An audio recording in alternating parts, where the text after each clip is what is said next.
Olá, pais! Meu nome é Mariana Branco, sou psicóloga clínica infantil e hoje vamos falar sobre apoio emocional. Como eu posso ajudar o meu filho a lidar com as questões que vão surgindo diariamente? Aqui nós vamos trazer no vídeo, nesse vídeo, algumas questões de como é que eu posso abordar isso com ele, como eu posso trazer isso de uma maneira segura, como é que eu posso trazer, como é que eu posso lidar com algumas questões para que o meu filho se sinta protegido e seguro.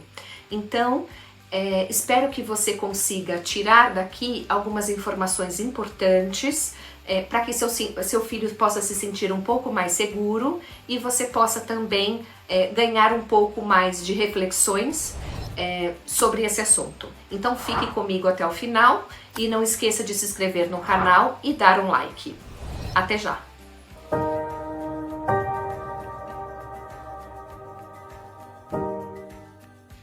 Então, apoio emocional e filhos. Como é que eu faço isso de uma maneira construtiva? Como é que eu demonstro então e posso ajudar o meu filho de uma maneira que a gente possa refletir isso, estar próximo dele, de alguma maneira perceber quais são os sinais que meu filho demonstra de que ele precisa de ajuda.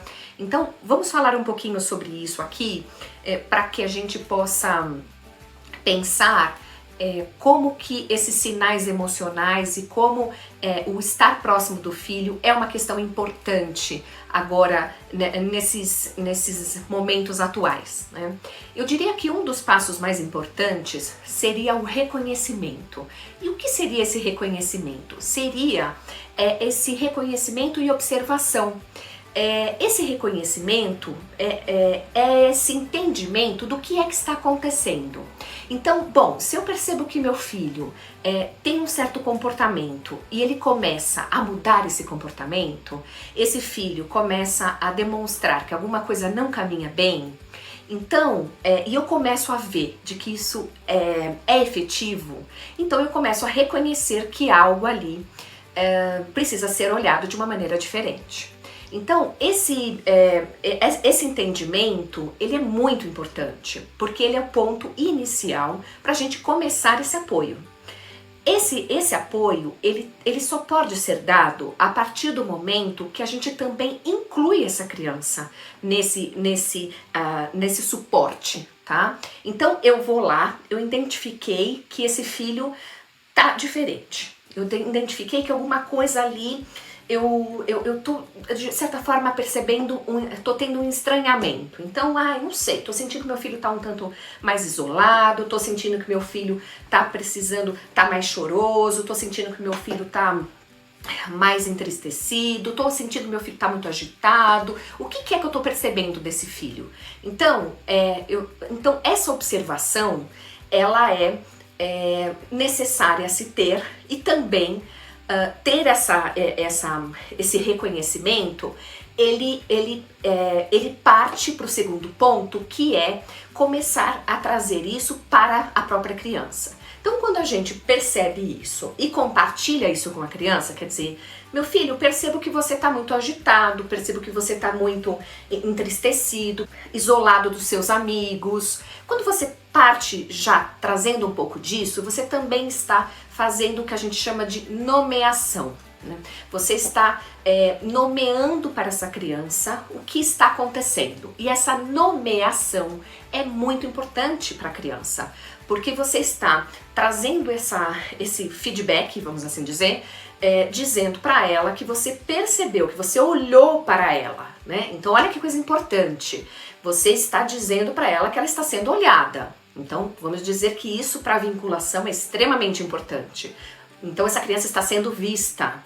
Então, quando você faz isso, você tá, não só, essa nomeação ela serve para também dar um nominho, né? Você tá dando um nome ali, muitas vezes, porque essa criança está sentindo. Então, às vezes, essa criança nem percebeu que ela está mais entristecida, mas você foi lá e disse para ela que você percebeu. Às vezes pode até não ser isso, mas os pais costumam ter uma boa percepção dos filhos. Então, quando você vai lá e conversa e diz isso, por exemplo, para um filho, o filho, ele, pode parar e começar a pensar, né? Será que é isso mesmo? Né? Será que é mesmo? Será que eu tô mesmo assim? E essa conversa, independente de qual idade seja, essa troca de informação, ela também é importante nos momentos iniciais, porque ela vai dar essa proximidade e ela vai trazer essa troca de, bom, percebi você, né? Então teve lá o reconhecimento. No segundo ponto, tive a proximidade com meu filho de dizer, percebi você, né? E esse filho de dizer, olha, fui percebido. E esse filho de dizer a opinião dele. Então, de dizer, olha, realmente, será que estou mesmo diante do que esses pais me disseram? Ou não estou diante do que esses pais estão me falando? Então, este é um ponto que eu diria também primordial aí, que precisa ser dado, tá? Um terceiro ponto que eu trago aqui seria um pouco essa análise dos acontecimentos. Então, quando a criança traz assim, olha, por exemplo, a criança traz algo do tipo, sim, eu estou triste, sim, eu posso estar triste, por exemplo, a criança diz, sim, eu estou triste. Aí, vamos ter que descobrir por que essa tristeza está ali. Porque tristeza faz parte um pouco da vida de todos nós, não é mesmo? Então, se essa tristeza, por exemplo, está ali, a gente precisa descobrir se houve alguma razão para ela. E aí a gente pode entender qual é a causa. E aí vamos atrás ali desse acontecimento, tá? Então vamos pensar que essa mãe, esses pais, vão ali atrás dessa causa. E aí a causa para isso, que seja, por exemplo, entender se essa criança ficou chateada com algum acontecimento, se teve uma coisa nova realmente que aconteceu, se teve um episódio que não foi percebido por essa criança e por essa família. Então, juntos, né, sempre juntos, eles vão começar a pensar no que é que pode ter acontecido.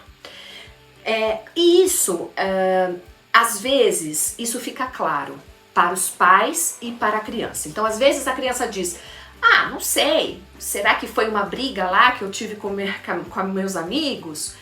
Às vezes a própria mãe diz, será que foi aquele acontecimento lá na escola? Às vezes isso fica claro. Às vezes não. Às vezes a família e a criança não conseguem chegar em um consenso de onde isso veio. E quando não conseguem chegar em um consenso, aí eu acho que é muito importante que eles busquem informações. Então, assim, o que será que está acontecendo? E conversar com outras pessoas, por exemplo, a escola, é importante. Conversar com outras pessoas, por exemplo, como familiares e babá, por exemplo, que tem contato com a criança, com a avó, é importante, porque aí a gente vai entender se essas pessoas também estão tendo a mesma percepção. Então, será que a escola está percebendo que essa criança está diferente lá também? Aí a gente vai ouvir a versão da escola. Será que a gente está percebendo que lá na família essa criança também está agindo dessa forma? Então, também é importante a gente chegar ali. E quando a gente tem, então, também esses dados dessas terceiras pessoas, ou o dado que vocês mesmos conseguiram colher, a gente vai para o próximo passo, que é a busca da solução. E a busca da solução, quanto mais a gente tem essa solução aproximada desse filho, de como é que eu posso dar esse apoio? Esse apoio, ele precisa ser um apoio onde essa criança se sinta protegida, cuidada, escutada, acolhida. Então não adianta eu dar esse apoio emocional ditando o que essa criança precisa fazer. Isso não é apoio, tá? Isso não é escuta. Essa criança precisa entender que quando eu estou ali querendo fazer isso, eu preciso estar verdadeiramente ali, verdadeiramente dando essa abertura para ela. Então, eu preciso trabalhar isso em mim também. Muitas vezes, nós adultos precisamos recuar, às vezes, o sentimento que temos internamente de querer dizer o que essa criança precisa fazer.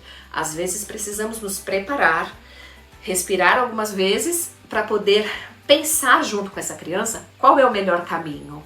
Às vezes, a gente precisa conversar com outras pessoas envolvidas nisso, como a escola, como eu falei, ou outras pessoas, para a gente começar a pensar qual é a solução.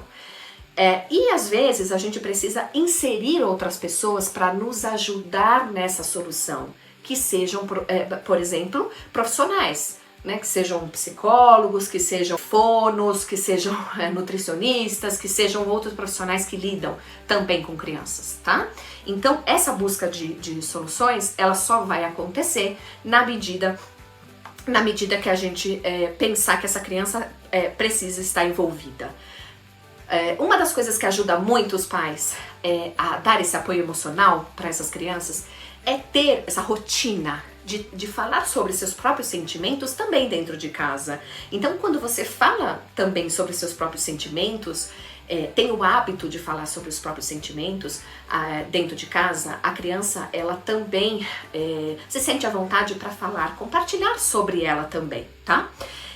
Então, retomando aquilo que a gente estava falando sobre os caminhos para acolhimento, vamos pensar que a proximidade e escuta, ela é um caminho muito importante, tá? Então, dar espaço para a criança falar dela sem julgamento, tá? É muito importante que a gente permita que isso aconteça, né?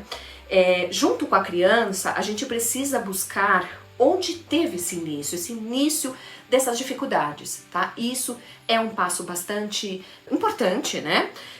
A resolução, ela só vai acontecer a partir do momento em que a gente dá a maior parte desse espaço para isso, né? Então, qual a melhor decisão tomar, a gente só vai pensar quando isso vai estar articulado com essa criança e a gente precisa ter realmente essa mente mais aberta, essa mente muito em parceria com essa criança, tá? E o acolhimento e proteção, ela tem que estar em todos os processos. Se você quer proximidade com seu filho, isso precisa estar acontecendo em todos os momentos, tá? Porque é a qualidade desse acolhimento e dessa proteção que a gente vai ter esse grande apoio emocional. A criança vai se sentir muito mais segura, você podendo ser essa grande referência de apoio, para você sendo essa grande referência de apoio quando alguma coisa acontecer, né? Então, eu espero que você, de alguma forma, tenha conseguido, com esse vídeo, tirar alguma informação aí importante e que ao longo dessas buscas que esse filho possa fazer, você possa ser essa referência de base, de segurança e de apoio do seu filho. Um grande abraço e ficamos por aqui.